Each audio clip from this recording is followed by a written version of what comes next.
আকিকা না করলে শিশুর কি কোনো ক্ষতি হয়? না, আকিকা না করলে শিশুর কোনো ক্ষতি হয় না। আকিকা সম্পর্কে সঠিক ধারণা জেনে রাখুন। ১.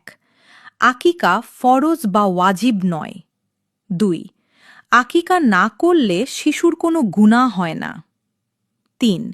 শিশুর আয়ু বা রিজিকে আকিকার কোনো প্রভাব পড়ে না। ৪. শিশুর অসুস্থতা বা দুর্ঘটনার সাথে আকিকার কোনো সম্পর্ক নেই। ৫. আকিকা না করলে অমঙ্গল হবে এমন ধারণা সম্পূর্ণ কুসংস্কার। ৬. আকিকা একটি সুন্নতে মুয়াক্কাদা, গুরুত্বপূর্ণ সুন্নত।